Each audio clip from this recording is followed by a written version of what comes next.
We're living in interesting times, and BRICS is a symbol of the change that is taking place today. When we grew up, there were two poles. There was the Eastern Bloc and the Western Bloc. The Warsaw Pact and NATO, is that oversimplifying things? Yes, but it captures everything. It captures everything. In fact, even here in Kenya, if you recall, our politics were also clearly delineated. Those who were seen to be leaning to the east were seen to be either, seditious or even treasonous. Communism was not the flavor in the air, if you like.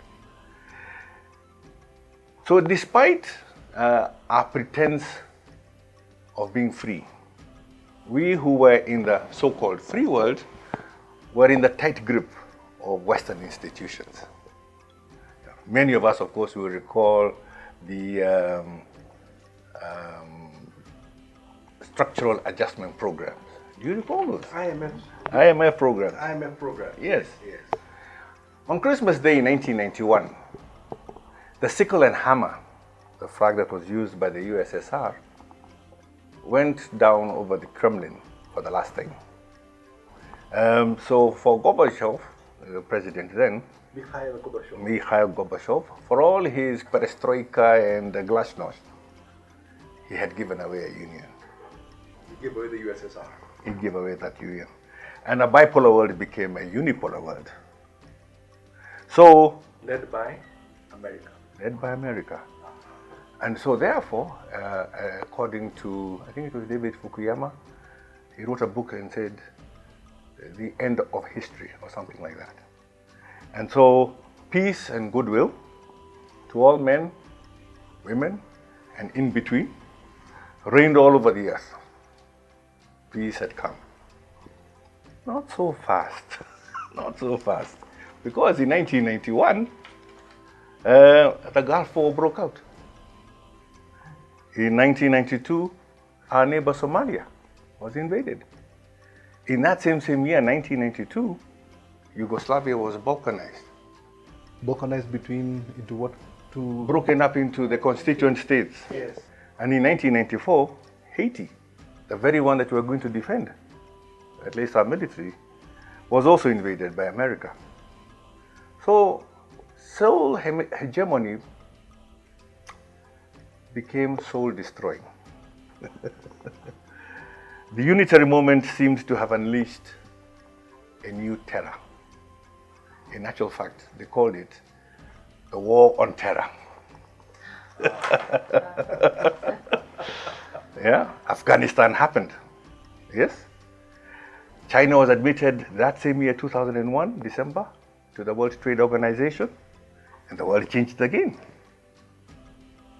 So the two axes then began, that is, the two axes, what I mean by this, China and Russia began to react. Part of those, the reactions were actually quite interesting. The reactions were on one part, based on protection, and on the other, on development. So we saw the greatest expansion of human development ever witnessed on Earth when China developed. And as far as Russia was concerned, following the fall of the Berlin Wall in 1989, West Germany went and approached the Russians, and of course with the backing of the Americans, to see whether they could actually get that unification of Germany done. A promise was given to the Russians. Not 1 inch eastward, said Jim Baker, the Secretary of State then. Under which president? Was that under Ronald Reagan or who? No, it was under Bush Sr. Bush Sr. Yes. Okay. Well, since then, that word was broken, has been broken many times over. So the current situation we find ourselves, in fact, is a breach of those promises made way back in 1989. Could that be how the whole Ukrainian crisis was created in those breaches of promises. I think BRICS is in fact a response to all those global changes, those geopolitical changes. Remember what you had said. When Jim O'Neill wrote that paper, they were looking for investment opportunities for Western capital. And these countries realized that they were being vassalized, if you like. And so when they took over the IP, they themselves began forming themselves into a geopolitical organization. So they actually ran away with this BRIC term and made it their own and formed their own club with that name. In fact, this summit that was held in Johannesburg just last week is very telling for a number of reasons. Reason number one, 6 new nations were added to that list. Oh, so what kind of acronym are you going to coin now? So the 6 countries that have now joined are Argentina, Egypt in Africa, Ethiopia in Africa. That's an interesting one, by the way. Landlocked. You begin to question, what were they thinking? What were the reasons behind bringing Ethiopia on board? Iran, that made sense. With Saudi Arabia, because as you remember, China had brokered the peace between the 2 nations, and the United Arab Emirates. So in one fell move, they have locked all the energy. Very, very interesting. And with Egypt, of course, they have secured, perhaps, passage to the Mediterranean. Interesting. Now, amongst the 5 BRIC countries, the Brazil, Russia, India, China, South Africa, is there an obvious leader or a subtle leader that sort of is leading the philosophy and ideology of this group? The thing is this, they actually haven't confessed to an ideology. It is really about non-interference, it's about mutual benefit, those sorts of words. So we don't actually have a defining philosophy, if you like.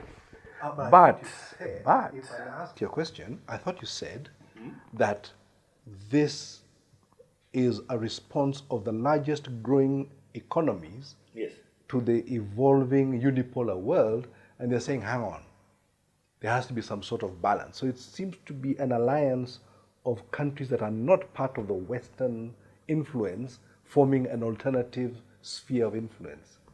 Is that about right? My thought is, it's not so much about balance, it's so much about breakout. Breakout. Yes. Rebellion, if you like. Against being a vassal state. Exactly. Exactly. So China, for example, is coming the 100 years of humiliation. Yes. Russia was first described, I think it was described by the late Senator John McCain as a fuel station or a fuel station masquerading as a state. I'm sure he must be turning over in his grave when he thinks of how powerful Russia has become of late. Well, perhaps he should stay there. Certainly it looks like the Western nations had underestimated the power and influence that these states of the BRICS states would actually come to enjoy today. They had not foreseen. I think even when they game played this, it is very clear that there have been serious miscalculations. The summit that was held in South Africa, despite the low coverage in the mainstream media in the West, was actually a resounding success. So not only were 6 new nations admitted to BRICS, another 14 applied. In addition to the 11 who are admitted? In addition to the 6 that were admitted. Oh, sorry, six are admitted, 14 have applied. Yes. So we have 11. So if they do get admitted, we have 25. So from I think the 1st of January next year, we are going to have 11 members of this BRICS Plus, if you like to call it that.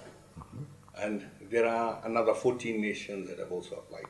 Okay. I guess one of the things we should look at when we come after the break is what does this mean in terms of is it demography, the demographic composition of the evolving BRICS vis-a-vis the people who belong to the old G7, G20?